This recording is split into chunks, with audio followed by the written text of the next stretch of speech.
حضرت علی کا دور جو ہے سارا خانہ جنگی کی نظر ہو گیا. وہ خلیفہ راشد ہیں، اس میں کوئی شک نہیں ہے، بہت عظیم شخصیت ہے. ہمارے نزدیک صحابہ کرام میں سوائے 3 کے سب سے بڑھ کر ہیں، سب سے افضل ہیں. ہاں، ابو بکر، عمر، عثمان ان سے افضل ہیں ہمارے نزدیک. خلافت جو ہے خلفاء کے مابین ترتیب فضیلت جو ہے وہ ترتیب خلافت کے مطابق اہل سنت کے نزدیک، لیکن باقی ہزاروں صحابہ میں تو سب سے اونچے ہیں. اس حوالے سے حضرت علی کا کوئی قصور نہیں ہے رضی اللہ تعالیٰ، ان کی کوئی کوتاہی نہیں ہے. انہیں خلافت ملی ہی ایسے پرفتن دور میں ہے.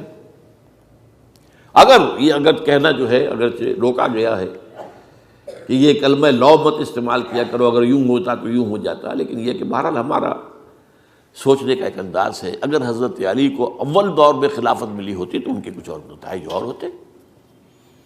اب یہ پرفتن دور کے اندر خلافت ملی، خانہ جنگی ہو رہی، اور جو حالات میں نے آپ کو بتائے ہیں، ظاہر بات ہے کہ وہ دور جتنا نہ ذرائع آمد و رفت ایسے تھے، نہ ذرائع مواصلات ایسے تھے، نہ کمیونیکیشنز ایسی تھیں. وہ تو یوں سمجھیے کہ دارالخلافہ کے اندر کے حالات جو ہیں بس وہیں پر فیصلہ ہو رہا تھا. یا پہلے مدینے میں ہوا، حضرت عثمان شہید ہوئے، اور یا پھر کوفے میں ہو گیا. وہ تو اصل جو بھی طاقت اس مرکز کے اندر جس کے پاس طاقت تھی، اسی نے جو بھی اپنا فیصلہ ہے وہ منوا لیا. بہرحال یہ جو حضرت حسن نے مصالحت کی ہے، جس کی بنا پر ہم تو انہیں سلام کرتے ہیں، ان کا احترام کرتے ہیں. انہوں نے خانہ جنگی ختم کی، فساد جو ہے اس کی جڑ کاٹ دی، تعامل جماعت ہو گیا، اب امن ہو گیا. اور نوٹ کیجئے اس کے بعد 20 برس تک امیر معاویہ کی حکومت رہی ہے. 20 برس اور کامل امن رہا ہے. اس میں یہ بھی ہے کہ ان کے تدبر کو بھی دخل حاصل تھا. یہ بھی ہے کہ انہوں نے کچھ طاقت کا استعمال بھی کیا. یہ بھی ہے کہ انہوں نے دل جوئیاں بھی کی لوگوں کو جس کو ہم کہتے ہیں مؤلفۃ القلوب، جو زکوٰۃ کے مسائل میں شامل ہے. کچھ لوگوں کی کوشش کے شر سے اس کو روکنے کے لیے ان کو جو ہے کچھ زکوٰۃ میں سے پیسہ دیا جائے وغیرہ وغیرہ، مؤلفۃ القلوب، تالیف قلب کے لیے. بہرحال نتیجہ یہ ہے. تاہم یہ جان لیجیے کہ حضرت معاویہ صحابی رسول ہیں، ہم ان کو تسلیم کرتے ہیں، لیکن ان کی خلافت کو خلافت راشدہ ہم نہیں مانتے، اس لیے کہ وہ انہوں نے اپنی طاقت سے حاصل کی ہے.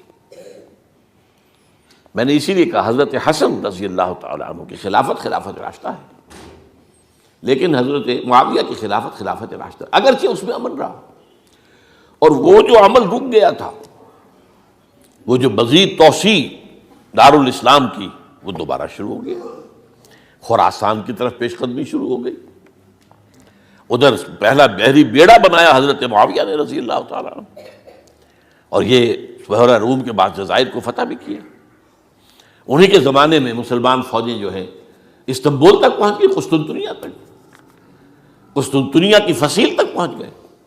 اگرچہ فتح نہیں ہو سکا قسطنطنیہ اس وقت، وہ تو بعد میں کئی سو سال بعد ترک جو خلیفہ تھا اس کے ہاتھوں فتح ہوا، محمد فاتح. لیکن یہ کہ باہر پہنچ گئے تھے وہاں تک، یہ عمل بھی شروع ہو گیا. لیکن انہی لوگوں نے حضرت حسن کو گالیاں دی اس کام پر کہ تم نے صلح کیوں کی.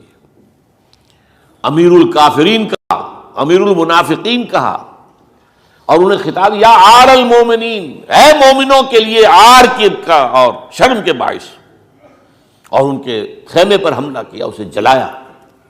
ان کی جان کے در پہ تھے کہ تم نے صلح کیوں کی. یہ اکھڑ لوگ، یہ لوگ، اس کے بعد اب میں صرف اشارہ کر رہا ہوں، یہی لوگ تھے اصل میں جو 20 برس کے بعد پھر جو حادثہ سانحہ کربلا ہوا ہے اس کا مین کردار یہ تھے. صرف چند جملے اس وقت کہوں گا. سانحہ کربلا پر میرا کتاب جو موجود ہے وہ آپ پڑھیے. حضرت معاویہ رضی اللہ تعالیٰ عنہ کو مغیرہ ابن شعبہ ایک بزرگ صحابیوں میں سے تھے، انہوں نے مشورہ دیا کہ دیکھیے آپ کی خلافت سے پہلے 4 برس تک خانہ جنگی رہی، 1 لاکھ کے قریب مسلمان ایک دوسرے کی تلواروں سے ختم ہو گئے. اب اگر وہ زمانہ گزر گیا، کبار صحابہ تو فوت ہو چکے، بڑے صحابہ تو گئے، اب تو یہ نو مسلم جو فتح کے بعد ایمان لائے یا اس کے بعد ایمان لائے جبکہ سورہ توبہ کی آیات نازل ہو گئی، اب تو یہ لوگ، یا پھر اب نئے لوگ جو مفتوحہ علاقے میں ایمان لا رہے ہیں، مسلمان ہو رہے ہیں۔ لہٰذا اب وہ جو مسلمانوں کا ایک نظام خلافت راشدہ کا تھا، اگر اس کے پیچھے کسی مضبوط قبیلے کی طاقت نہ ہو تو وہ مرکزیت قائم نہیں رکھ سکے گا۔ لہٰذا آپ یزید کو اپنا ولی عہد مقرر کر دیں۔ حضرت معاویہ کچھ رہے متردد، لیکن بعد میں ان کی سمجھ میں یہ بات آ گئی۔ یہاں یہ نوٹ کر لیجئے کہ میں یا آپ حضرت معاویہ کے فیصلے سے اختلاف کر سکتے ہیں، ان کی نیت پر حملہ نہیں کر سکتے، وہ صحابی ہیں۔ الصحابۃ کلھم عدول، ان کی نیت یہی تھی، مسئلہ سمجھی اس میں کہ وہی امن جو ہے وہ برقرار رہے۔ اس وقت جو ہے کچھ تھے ہمارے جو اس وقت اگرچہ وہ صغار صحابہ میں شمار ہوتے تھے، لیکن اب وہ کبار تھے، وہ کھڑے ہو گئے کہ آپ یہ کام غلط کر رہے ہیں، یہ قیصریت اور کسرویت جو ہے اس کا آغاز کر رہے ہیں۔ اور یہ کون لوگ تھے؟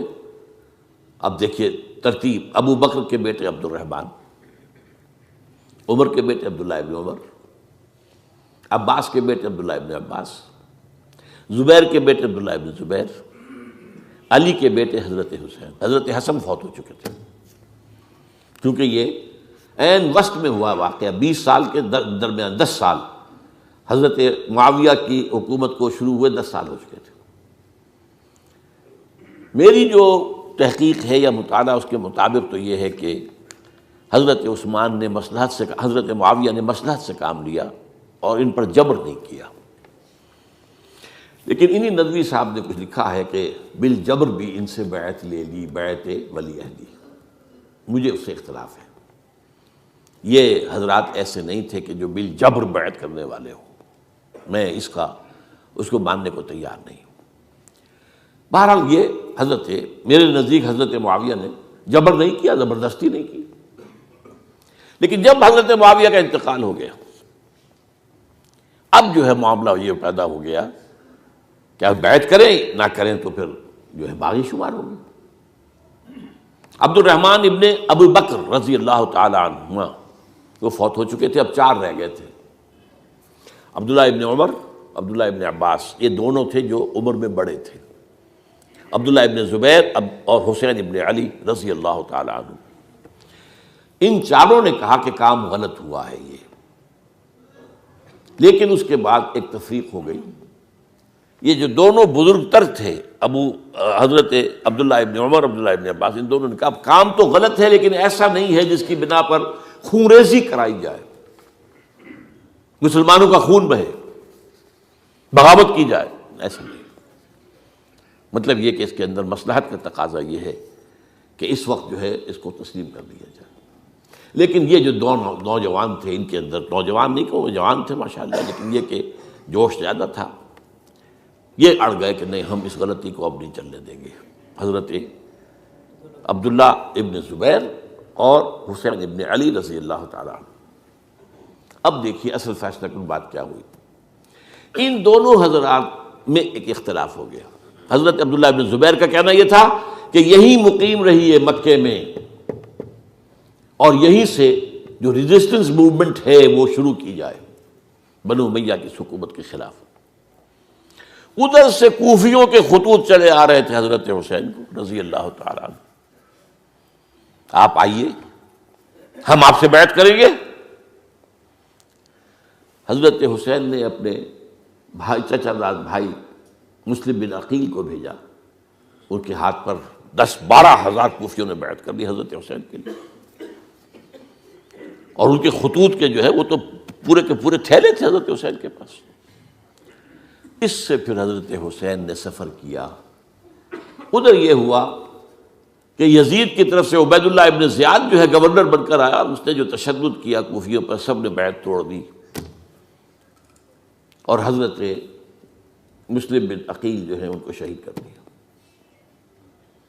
یہ خبر پہنچی ہے حضرت حسین کو، آپ ابھی درمیان میں تھے سفر کے، آپ نے مناسب سمجھا کہ میں واپس لوٹ جاؤں۔ لیکن حضرت مسلم بن عقیل کے بیٹے کھڑے ہو گئے کہ اب ہم قصاص لیے، ہمارا باپ شہید کیا گیا، قصاص لیے بغیر تو نہیں جائیں گے۔ اب یہ مروت کے خلاف تھا حضرت حسین کی کہ وہ ان کو چھوڑ دیتے۔ یہ وجہ ہے کہ وہ حادثہ پیش آیا، اور اس میں بھی اصل وجہ میں بتاتا ہوں، وقت جو ہے ختم ہو گیا ہے۔ وہ یہ ہے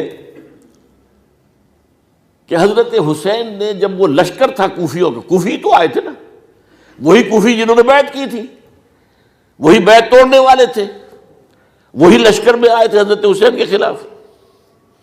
حضرت حسین نے وہاں عین میدان جنگ میں اعلان کیا، دیکھو فلاں ابن فلاں، یہ تمہارا خط ہے کہ نہیں، تم نے مجھے بلایا، دیکھو فلاں ابن فلاں، تم نے مجھے دعوت دی تھی کہ نہیں، یہ دیکھو میرے پاس تمہارے خطوط جو ہیں تھیلے بھرے ہوئے موجود ہیں۔ اب انہیں اندیشہ یہ ہوا کہ اگر حضرت حسین کو کسی طرح بھی یزید تک پہنچ جانے دیا گیا تو ہمارا جو ہے بانڈا پھوٹ جائے گا، پھر ہماری خیر نہیں۔